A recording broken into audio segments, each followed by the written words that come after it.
하마스 전투원들이 이스라엘 국경타운 곳곳에서 주민들을 대량 학살하는 것으로 확인됨에 따라 이스라엘의 지상작전까지 불가피해져 긴장이 최고조에 달하고 있습니다. 미국은 이스라엘의 하마스 분쇄작전을 전폭 지원하기 위해 전쟁 물자의 지원을 배가시키고 두 번째 항공모함 전단까지 지중해로 급파하고 있습니다. 바이든 행정부가 은행이나 아파트 회사, 대형 소매상, 항공스 등에서 숨기거나 가짜 비용을 마지막 순간 부과하는 이른바 정크 수수료를 모두 금지시키는 절차에 착수했습니다. 미국민들의 연소득이 지난해 17개 주에서 감소한 반면 고작 5개 주에서만으로 다수의 생활고가 악화된 주 요인으로 꼽히고 있습니다. 새 하원의장 후보로 공화당에서는 스티브 스칼리스 하원 대표가 짐 조던 하원 법사위원장을 꺾고 선출됐으나 하원 본회의 투표에서 과반을 확보하지 못하고 있어 표결이 연기되는 진통을 겪고 있습니다. 시청자 여러분 안녕하십니까? 10월 11일 워싱턴 뉴스 투데이를 시작합니다. 팔레스타인 무장 세력 하마스 전투원들이 이스라엘 국경타운 곳곳에서 주민들을 수십 명 또는 수백 명씩 대량 학살한 것으로 확인됐습니다.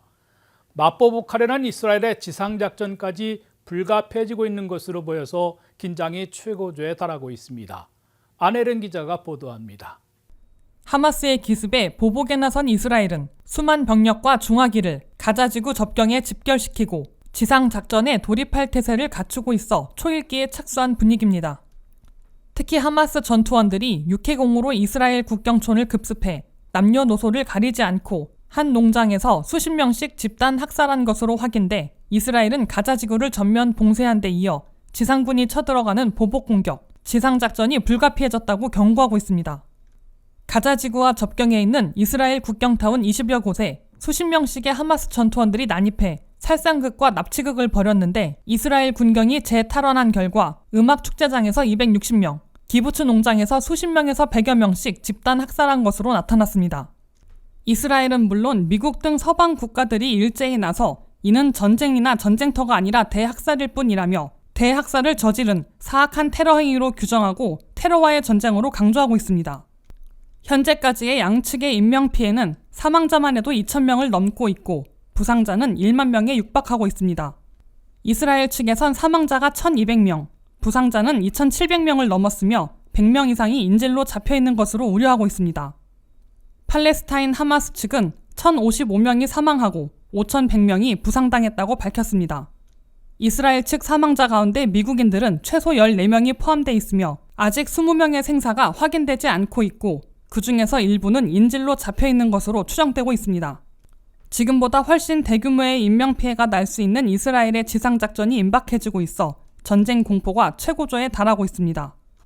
예비군 등 36만 명에게 동원령을 내린 이스라엘은 가자지구를 완전 봉쇄한 후에 병력과 중화기를 접경에 집결시키고 있습니다.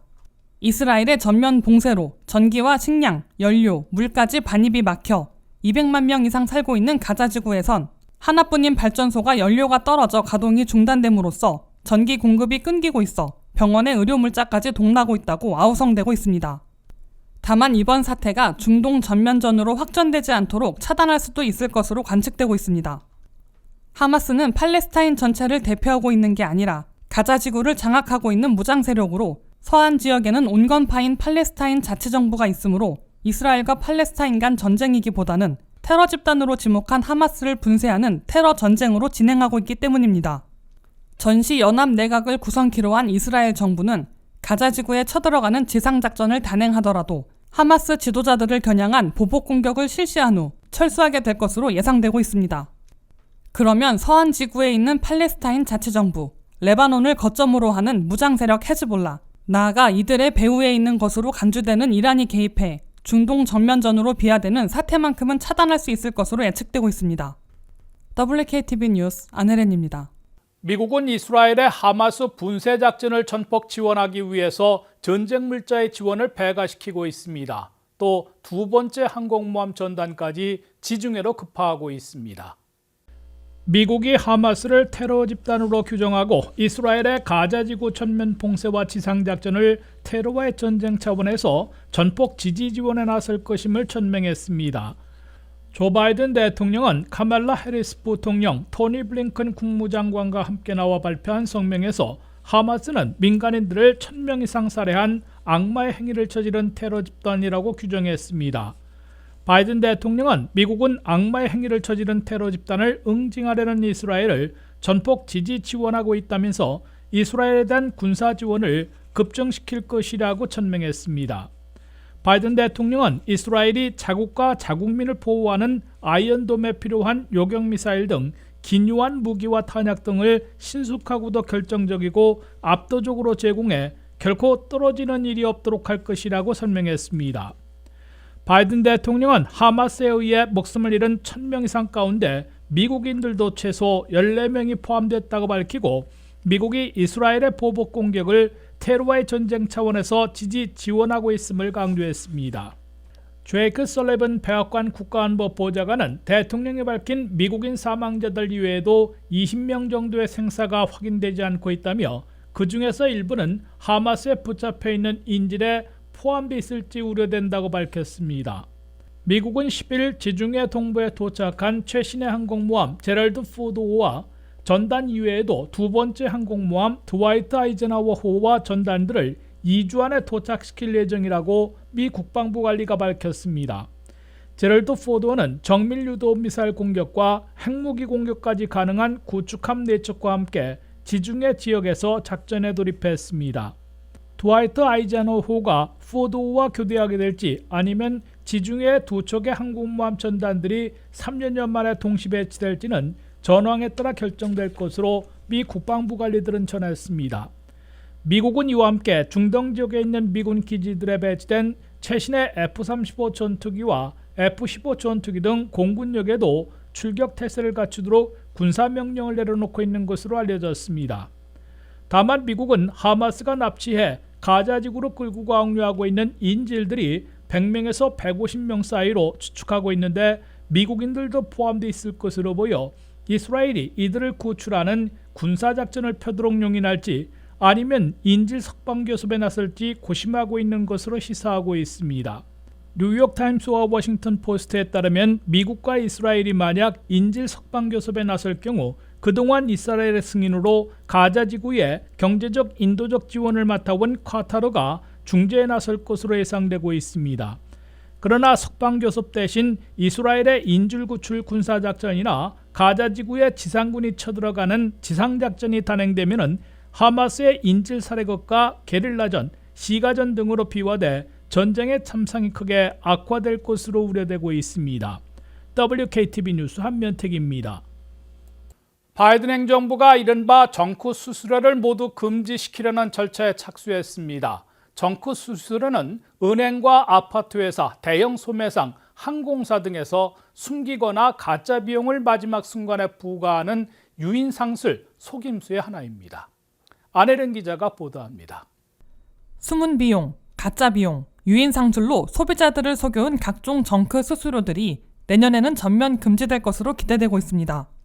FTC 연방교역위원회는 모든 정크 수수료를 금지시키겠다는 1차 제한 규정을 11일자 연방관보에 게재하고 60일간 의견을 수렴한다고 발표했습니다. 1차 제안에 이어 최종 규정까지 절차를 거쳐야 하기 때문에 바이든 행정부의 정크 수수료 전면 금지는 내년 초에 시행될 것으로 예고되고 있습니다. 새 규정이 발효되면 모든 정크 수수료가 금지되며 이를 위반하는 회사나 사업체는 소비자들에게는 환불해 주어야 하는 동시에 당국으로부터 상당액의 벌금을 부과받게 됩니다. 정크 수수료는 첫째, 유인상술로 회원에 무료 가입시킨 후에 무료 기간이 끝난 후 은근슬쩍 월회비를 부과하고 취소는 어렵게 하는 경우도 있습니다. 유인상술에서는 처음에는 낮은 가격으로 판매하다가 마지막 결제할 때에는 여러 가지 수수료들이 나타나 총액이 불어나게 됩니다. 상당수 고객들은 유인상술과 속임수의 분통을 터뜨리지만 그때까지 들인 수고와 시간 때문에 더 많이 지불하고 있습니다. 둘째는 숨은 비용, 가짜 비용 등으로 부과하는 정크 수수료입니다. 아파트 렌트비에는 무슨 목적인지 잘 알지 못하는 각종 비용을 알려주지 않다가 계약서에 사인하면서 공개해 울며 겨자 먹기로 내게 하고 있습니다. 은행 수수료, 항공권 수수료 등에도 숨은 비용, 가짜 비용 등 정크 수수료가 상당수 포함되어 있는 것으로 지적되고 있습니다. CFPB 연방소비자금융보호국은 이미 대형 은행들인 뱅크 오브 아메리카, 웰스파고, 리전스뱅크 등에 대해 초과인출 수수료 등 정크 수수료를 적발하고 상당액의 벌금을 물린 바 있습니다. 바이든 행정부는 정크 수수료로 미국민들이 불필요한 비용을 내고 있어 한 해에 수십억 달러씩 피해를 보고 있다고 밝혔습니다. 또한 미국민 소비자들이 정크 수수료를 찾아내기 위해 들이는 5,000시간을 절약하게 되면 10년 동안 100억 달러는 절약하게 될 것으로 FTC는 설명했습니다. WKTV 뉴스 안혜련입니다. 미국 경제에서 불경기 우려가 사라지고 있다고 합니다만 미국민 다수의 생활고는 더 나빠졌다고 불만소리를 하고 있습니다. 그 주된 원인의 하나를 보면은 미국민들의 연소득이 지난해 17개 주에서 감소한 반면에 고작 5개 주에서만 늘어났기 때문에 미국민들의 생활고가 더 악화된 것으로 꼽히고 있습니다. 장지원 기자가 전해드립니다. 미국 경제에서는 불경기 우려가 거의 사라졌다고 하지만 미국민들의 생활고는 악화되고 있다는 볼멘 소리가 터져나오고 있습니다. 미국민 다수의 생활고가 나빠진 주된 원인을 반증해주는 연방 센서스 통계가 나왔습니다. 미국민들의 연소득이 지난해 절반 지역에선 변함이 없었던 데 비해 17개 주에선 줄어들었고 5개 주에서만 늘어난 것으로 나타났습니다. 미국민 연소득이 가장 많이 감소한 지역은 뉴햄프셔로 중위소득이 9만 달러에 가까워 여전히 높은 편이지만 전년보다는 5.9%나 대폭 줄어들었습니다. 2위 버몬트도 7만 4천 달러로 전년보다 5.5% 감소했으며 3위 펜실베니아는 7만 2천 달러로 전년보다 3.7% 줄었습니다. 6위 메릴랜드는 지난해 중위소득이 9만 4,500달러나 되지만 전년에 비하면 2.6% 줄어들었습니다.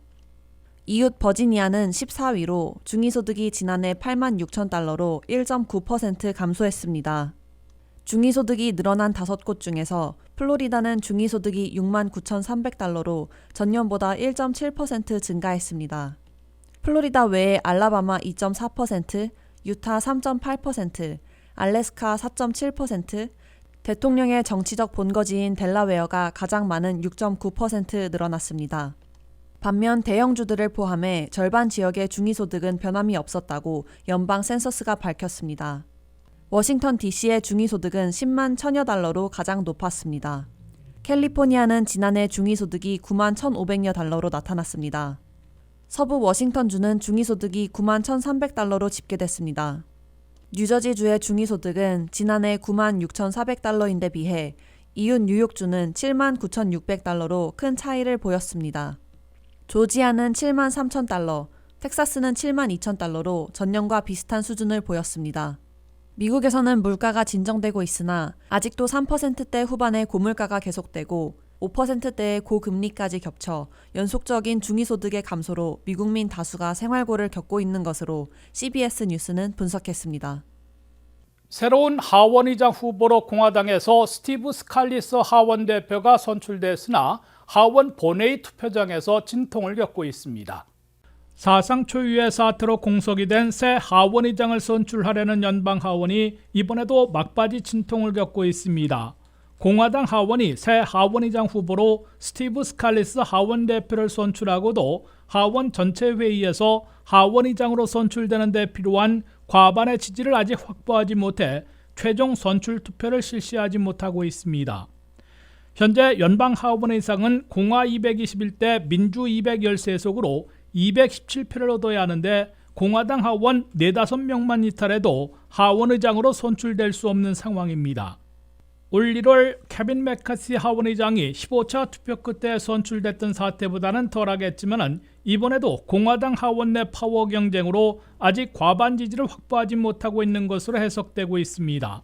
48명의 회원을 두고 있는 보수강경파인 프리덤 코커스의 정책위원장인 칩 로이 하원의원은 공화당 하원의 후보 선출 표결이 실시된 지 1시간여 만에 하원 전체 회의에서 하원의장 최종 선출 투표를 개최하는 것은 말이 안 된다며 표결 연기를 요구해 당초 오후 3시로 잡혔던 하원 표결이 연기됐습니다. 공화당 하원의원들 가운데 벌써 4명이 스칼리스 하원의장에 반대표를 던질 것을 공언 또는 시사하고 있어 스칼리스 하원 대표는 과반의 지지를 확보하지 못하고 있는 것으로 계산되고 있습니다. 칩 로이 하원의원은 나는 스칼리스 하원의장에 지지표를 던지지 않을 것이라고 공개했고 맥스 밀러 하원의원도 경선에서 패배한 짐 조던 하원 법사위원장에 대한 지지를 바꾸지 않을 것이라고 공언했습니다. 대표적인 보수 강경파들인 앤디 빅스, 밥 굿 하원의원 등은 스칼리스 지지 여부를 밝히지 않고 있습니다. 보수 강경파들은 스칼리스 하원의장 후보와 자신들의 요구를 놓고 딜을 시도하고 있는 것으로 관측되고 있는데 협의가 끝나야 217표를 확보한 후에 하원 표결로 하원의장에 오를 수 있게 됩니다. 이에 앞서 실시된 공화당 하원의원총회 비공개 투표에서 스칼리스 하원 대표는 113대 99표로 짐 조던 하원 법사위원장을 누르고 공화당의 하원의장 후보로 선출됐습니다. 짐 조던 하원 법사위원장은 도널드 트럼프 전 대통령의 공개 지지 선언까지 받았으나 보수파이지만한 중도파까지 아우를 수 있다며 공화당 하원의 탄압을 외친 스티브 스칼리스 하원 대표에게 패했습니다. 진통 끝에 새 하원의장에 오를 가능성이 높아진 스칼리스 후보는 1965년생 올해 58살로 뉴올리언스 등 루지애나 일지구를 대표해온 구선 하원의원으로 재정적 보수주의자로서 민주당의 방만한 예산과 오바마 케어, 기후변화 대처 등에 모두 반대해왔습니다. 스칼리스 후보는 2017년 의회 야구 연습 중에 총격을 맞고 4개월 만에 의회에 복귀했음에도 수정헌법 2조 총기 소유권을 여전히 지지하고 있으며 올해 혈액암 진단을 받았으나 치료 가능하다며 건강을 자신하고 있습니다. WKTV 뉴스 한면택입니다. 이상으로 10월 11일에 전해드린 워싱턴 뉴스 투데이를 마치겠습니다. 시청해주신 여러분 고맙습니다.